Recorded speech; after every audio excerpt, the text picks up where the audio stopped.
Le thème de ce jour est celui-ci. Prophétise pour changer ce qui semble mort dans ta vie. Amen. Prophétise pour changer ce qui semble mort dans ta vie. Amen. Prenez Ézéchiel 37, verset 1 à 10. La main de l'Éternel fut sur moi, et l'Éternel me transporta en esprit et me déposa dans le milieu d'une vallée remplie d'ossements. Il me fit passer auprès d'eux tout autour. Et voici, ils étaient fort nombreux. Je prophétisais selon l'ordre qu'il m'avait donné. Et l'esprit entra en eux, et ils reprirent vie, et ils se tinrent sur leurs pieds. C'était une armée nombreuse, très nombreuse. Alléluia! Il y a quelque chose qui est mort dans ta vie, qui va ressusciter aujourd'hui. Tout ce qui est mort doit ressusciter. Si tu prophétises bien, ce que tu vas dire, ça peut faire sortir, arranger des choses. Dans ta propre vie, dans ta famille, dans ton pays, dans ton village. Dieu t'envoie pour prophétiser. On n'a pas besoin de se chercher des prophètes. Toi-même, tu es prophète. Toi-même, tu es prophétesse.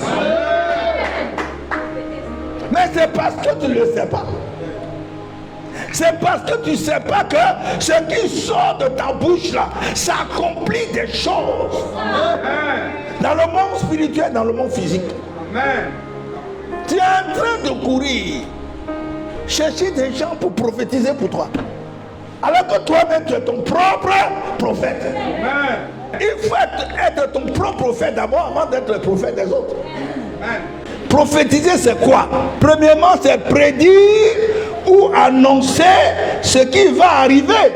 Prédire ou annoncer ce qui va arriver. Deuxièmement, ça veut dire aussi proclamer par la foi ce qu'on veut voir se réaliser, s'accomplir. Proclamer par la foi. Voyez, la prophétie, les paroles que vous annoncez, il faut que ces paroles soient accompagnées de foi pour que vous voyez un résultat. Amen. Proclamer par la foi ce qu'on veut voir se réaliser, s'accomplir. Troisièmement, ça veut dire déclarer par la foi. Vous voyez que la foi est encore là. Déclarer par la foi et avec conviction. Cette fois-ci, il y a conviction qui accompagne la foi. Déclarer par la foi et avec conviction des paroles qui s'accompliront dans l'avenir. Déclarer par la foi et avec conviction. C'est-à-dire ce que tu dis là, tu es convaincu que quelque chose va se faire. Prophétiser veut dire avec foi, avec conviction. Et cette fois-ci, une autre action s'ajoute et avec détermination. Dire avec foi, avec conviction et avec détermination des paroles positives sur sa vie. Avec conviction, détermination, que tu es déterminé. Non seulement tu es convaincu, non seulement tu as la foi, non seulement tu es convaincu, mais tu es déterminé. C'est-à-dire, on ne peut pas te détourner de cette vision-là. Non, personne. Même si le diable envoie quelqu'un pour dire tu as la foi, laisser tomber, tu dis non, ça va s'accomplir, tu le verras. On dit mais depuis des années tu parles de la même chose, on ne voit rien. Il dit tu verras. Tu es déterminé. Personne ne peut te faire déchoir de ce que tu crois. C'est ça. Non seulement la conviction, mais tu es déterminé à voir le résultat de ce que tu veux voir se réaliser. C'est ça qui fait la différence entre les chrétiens. C'est le niveau de foi qui fait la différence. On est tous assis ici ce matin, on n'a pas les mêmes niveaux de foi. Donc, on ne peut pas avoir les mêmes choses, on ne peut pas avoir les mêmes bénédictions. C'est pas possible. Parce qu'il y a des gens qui se découragent facilement. Parce qu'ils ont prié 1 mois, 2 mois, même 2 ans, c'est fini. Ils rendent le sujet de prière, la mettent ça dans le placard. Ils disent ça là, Dieu ne peut pas faire ça. On va chercher ce qui est petit à Dieu. Ce qui est petit pour Dieu, il va le faire, mais ça là, c'est trop gros. On n'a pas le même niveau de foi. Romains 10, verset 9 à 10. Si tu confesses de ta bouche le Seigneur Jésus, et si tu crois dans ton cœur que Dieu l'a ressuscité de mort, tu seras sauvé. Mais si tu confesses de ta bouche le Seigneur Jésus, ça c'est le premièrement. Si tu crois dans ton cœur que Dieu l'a ressuscité, tu confesses, non seulement tu proclames, non seulement tu prophétises, mais même tu crois. Ces deux actions, si vous voulez, ces deux comportements-là se complètent pour créer un miracle. Les chrétiens cherchent des miracles. Oh, les miracles se trouvent dans leur bouche et puis ils courent après les gens. On ne comprend pas ce qui arrive à ces enfants de Dieu. Et la deuxième partie dit, car c'est en croyant du cœur qu'on parvient à la justice. Et c'est en confessant de la bouche qu'on parvient au salut. Tu proclames et puis tu crois. Il y a un miracle qui va sortir de là. Non seulement tu proclames la parole de Dieu, mais ta foi accompagne ce que tu proclames. Il n'y a rien à faire. Quelque chose va sortir de là. Qui est plus fort que moi? Qui a la foi plus que moi? Qui est plus déterminé que moi? Pour aller trouver cette affaire-là, c'est trop difficile. Dieu va te confondre. C'est une chose au contraire qui est tout près de toi. Qui est où? Tout près de toi. Dans ta bouche et dans ton cœur. Proclamer la foi, c'est dans ta bouche et dans ton cœur. C'est pas ce qu'on vient de lire dans Romains. Amen. Ce que tu cherches là, surtout dans ta bouche et dans ton cœur. Il y a des gens qui ont des bénédictions remplies dans leur ventre, dans leur cœur, et puis ils pleurent. Seigneur, qui va aller chercher ça pour moi? Qui va m'aider dans la prière? Qui va prier mes sujets de prière? Prier mes sujets de prière. Vous savez qu'à la veille, il y a eu 2 sujets de prière en lettres. C'est après que j'ai lu ça. Pourtant, les gens sont venus pour prier, mais ils ont fait lettre. Mais la personne ne croit même pas que sa prière peut décanter la situation. Et j'ai la prière d'un certain bishop, archibishop, prophète, prophétesse, un être humain comme lui. Dieu dit, tout ce que tu veux là, surtout dans ta bouche et dans ton cœur. Est-ce que quand il nous bouge ici, quand il nous bouge, il y a des gens qui n'ont pas de bouche, qui n'ont pas levé leur main. Pourtant ils mangent tout le temps, ils mangent. Est-ce que quelqu'un a un cœur? Le cœur ici veut dire ta foi. Ça veut dire ce qui te met en communion avec Dieu. Ce qui te permet de croire que Dieu existe et qu'il est capable de bénir, il est capable de changer les situations. C'est ça ton cœur. Ce que vous cherchez là, c'est tout dans vos bouches et puis dans vos cœurs. Vous cherchez ailleurs. On prend la bouche là pour critiquer les gens. Oh, la bouche, il y a tout dedans. Critiquer pour insulter les gens. Proverbe 18, verset 20 à 21. C'est du fruit de sa bouche. Voilà la bouche encore qui est ici. C'est du fruit de sa bouche que l'homme rassasie son corps. Donc, dans la bouche, il y a des fruits. Amen. Il y a des bénédictions. C'est du produit de ses lèvres qu'il se rassasie. Est-ce qu'il y a quelqu'un qui veut te rassasier de bénédiction? Ça se trouve dans ta bouche, sur tes lèvres. Proclame. Verset 21. La mort et la vie sont au pouvoir de la langue. Quiconque l'aime en mangera les fruits. Avec cette bouche-là, on peut faire vivre et on peut tuer. Ce qui sort la bouche, c'est puissant. Les sorciers utilisent la Bible, la bouche pour maudire les autres, pour envoûter les autres. Mais nous, on doit prendre nos bouches pour prophétiser, pour proclamer la parole de Dieu, pour arracher nos bénédictions. Il y a des gens, des chrétiens qui ont la bouche seulement pour manger. Il y a des gens qui mangent 4 fois par jour, 5 fois par jour. Il y a goûter, il y a quoi encore? Et ils n'ont pas le temps même pour gêner et proclamer des paroles. C'est pourquoi il faut éviter les paroles négatives. Les paroles négatives. Oh, Seigneur, moi-même, je ne sais pas ce que tu es venu chercher sur la terre. Dans nos familles, personne n'est devenu riche. Moi-même, me voici. Oh. Ça là, c'est notre maladie. Dans nos familles là, c'est notre maladie. Si tu veux prier pour moi, c'est même pas la peine. Parce que ça là, mon grand arrière-grand-père a eu. Mon grand-père a eu. Mon père a eu. C'est mon tour. Après, ce sont mes enfants. la bouche que Dieu lui a donnée pour proclamer la victoire. Il proclame la défaite, il proclame la mort, la maladie sur sa vie. C'est pas parce que ton père, ton arrière-grand-père a eu que toi tu vas avoir. Toi tu dois proclamer pour annuler, pour révoquer. Et tu vas dire moi, avec moi, ça ne passera pas. Regardez par exemple dans ma famille maternelle, tout le monde meurt courbé, comme ça, ne peut pas se redresser. Mot de rein, peut être courbé. Je dis moi, jusqu'à 120 ans, je vais marcher droit comme ça. Ce qui est arrivé à mes parents maternels, ça ne va pas arriver chez moi, je refuse. La maladie n'est pas maladie. Je refuse de marcher la tête basse. Je marcherai la tête levée. Jusqu'à 120 ans, je vais marcher droit. Continuez de prêcher la parole, de prier pour les gens, de faire leur délivrance, tout droit comme ça.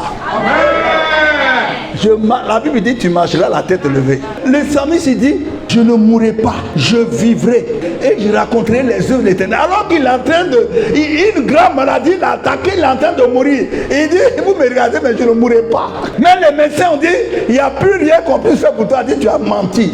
Ça, c'est la médecine. Dieu ne m'a pas dit ça. Et le psalmiste a ajouté que le Seigneur est en train de me châtier, mais il ne m'a pas dit que je vais mourir. Il ne m'a pas mené à la mort. Il me châtie, il est en train de me corriger par cette maladie. Mais je ne mourrai pas. Il est en train, pendant qu'il proclame que je ne mourrai pas, il y a quelque chose qui se passe dans son corps. Les microbes sont en train d'être foudroyés par cette parole de foi.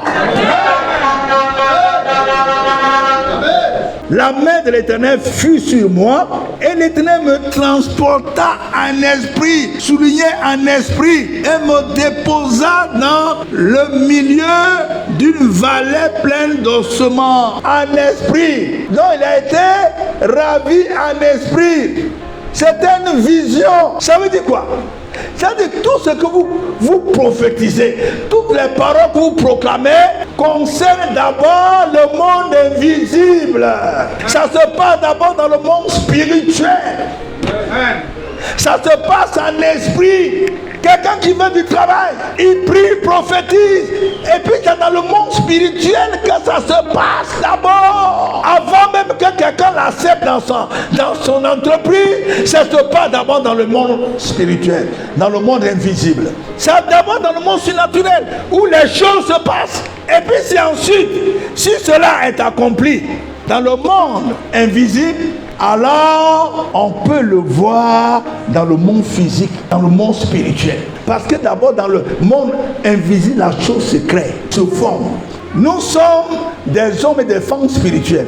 Donc si nous ne comprenons pas les choses spirituelles, ça veut dire que ce n'est plus la peine d'être chrétien. Tout se passe dans le monde invisible.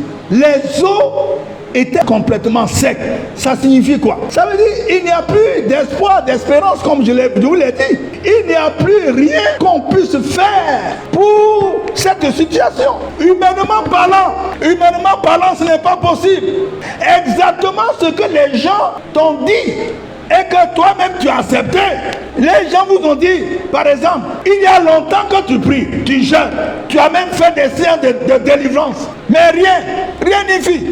Ta condition de vie n'a pas changé depuis que tu pries là. Ta condition de vie n'a pas changé. Tu veux augmentation de salaire, on ne t'a pas donné. Tu veux mariage, tu n'as pas eu le mariage. Tu veux enfant, tu n'as pas eu enfant. Tu es malade, tu pries, tu n'es pas guéri. Laisse tomber cette affaire-là, fini. Dieu t'a oublié. Dieu t'a oublié. Il n'y a plus d'espérance. Et puis toi-même tu dis, vous avez raison, Dieu m'a oublié.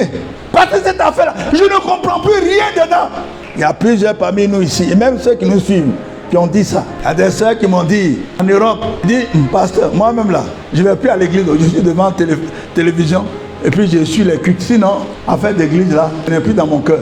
Parce que j'ai jeûné, prié. Et puis, jusque-là, je n'ai rien. C'est pas la peine d'aller à l'église. J'ai suivi un peu les cultes à la télé. Là. Il y a une qui m'a dit, pasteur, explique-moi ça. J'ai prié, j'ai jeûné. Mais ma mère chrétienne, elle a jeûné, elle a prié pour sa maladie. Elle est décédée. Bien qu'à lui expliquer ça. Vous pensez que ça là, c'est question qui peut caler un serviteur de Dieu qui est dans le combat spirituel? Dieu a fait sa volonté. Tu as voulu que ta mère vive. Mais Dieu dit non, le temps est venu pour que tu me rejoignes. Ce n'est pas une affaire de trop prier. C'est une affaire de la souveraineté de Dieu. Quand Dieu décide, toi ta prière ne peut rien faire. Ce n'est pas sorcier qui l'a tué. C'est Dieu qui l'a rappelé à lui. Et le chrétien a besoin de comprendre tout ça. Sinon il va se perdre. Il y a des gens qui ont la foi. Quand vous les écoutez, dis mais c'est un fou. Évidemment, la foi vient de folie. Oui, la foi vient de la folie. Quand la Bible dit, dans Luc 18, verset 27, ce qui est impossible aux hommes est possible à Dieu. Parce qu'il va arriver un moment où les hommes vont te dire, non, ça là, c'est pas la peine. Ça veut dire que, humainement, il n'y a plus de solution. Mais ce qu'ils oublient, c'est que ce qui est impossible aux hommes est possible à Dieu, parce que Dieu c'est pas un homme. Dieu il maîtrise toutes les situations. Donc vous avez vu, on a cité l'exemple de cette femme où les médecins ont tout fait, ça n'a pas pu réussir. Et puis Lazare mort. Dans Jean 11, verset 39 à 44, vous connaissez l'histoire, 39 à 44, Jésus où l'avait mis? Où est sa tombe? Et ça s'est dit, c'est pas la peine, il sent déjà, ça fait, c'est le 4e jour aujourd'hui. Normalement, scientifiquement, 4 jours, un corps qui n'a pas eu de formol, ça commence 4e jour à être décomposé. Il dit, c'est pas la peine. Il a dit quoi? Ne t'ai-je pas dit que si tu crois? Mais ça veut dire que ce qui est sorti de sa bouche là, c'est une défaite. Jésus n'a pas senti la foi dans ce qui est sorti de sa bouche. Oh, l'étude que nous sommes en train de faire, c'est la bouche et le cœur. La bouche et le cœur. Déjà dans sa bouche, ce qui est sorti là, mais ça sent mauvais. Donc Jésus a dit, Jésus a compris qu'il n'y a pas la foi dedans. Ne t'ai-je pas dit que si tu crois, tu verras la gloire de Dieu, tu verras les miracles de Dieu. Elle dit oui, je crois. Bon, peut-être à la résurrection des morts. Ça veut dire qu'elle connaît un peu la Bible aussi. Il est mort, dit, Lazare sort. Pas une parole de foi. Lazare est sorti du tombeau. Prophétise avec foi. Tout ce qui est mort en toi va ressusciter. Cette année 2025, sois ton propre prophète. Amen. Je dis, sois ton propre prophète. Le chrétien doit savoir qu'entre la prière, entre ses proclamations et la bénédiction, il y a un temps qui s'écoule. Si tu ne sais pas ça, tu vas sortir de l'église. Il y a un temps qui s'écoule. Et il faut accepter ce temps-là. Même le miracle que vous voyez là, il y a longtemps que Dieu a fait le miracle. Ce n'est pas le même jour là. C'est pourquoi on encourage les chrétiens, avant que vous ne veniez pour votre délivrance, priez comme ça, priez ceci, comme ci, comme ça, avant que nous ne venions pour prier pour vous. Parce que vous-même, vous allez vous proclamer là-bas chez vous, vous préparez dans le monde spirituel. Nous faisons seulement que vous aider. Ce n'est pas les hommes de Dieu qui font la délivrance. La délivrance commence par vous-même, par votre foi, par votre résolution, par votre détermination. Et puis nous, on ne fait que vous aider. Vous voyez que des gens traînent encore en arrière. C'est-à-dire eux-mêmes, ils ne prient pas à la maison. Ils attendent l'église pour prier, ils attendent les pasteurs pour prier. Eux-mêmes, ils ne prennent pas de résolution. Mais si tu prends résolution, l'Esprit de Dieu va venir planer sur tes paroles. Et l'Esprit de Dieu va venir pour faire venir à l'existence tout ce que tu as proclamé dans le monde spirituel. L'Esprit de Dieu va arranger ça. Et puis il va rendre ça physique. Et puis il va faire sortir ça. Et toi-même maintenant tu vas saisir. Et tu vas voir que tes paroles sont accompagnées de foi, de conviction, de détermination. Et tu verras le miracle. Nos âmes se trouvent dans nos bouches. Il y a le feu, il y a le marteau et l'épée qui sortent de nos bouches par les paroles que nous proclamons. Si tu sais tes choses, que Dieu te bénisse, suffit que tu mets tout cela en pratique. Que Dieu vous bénisse.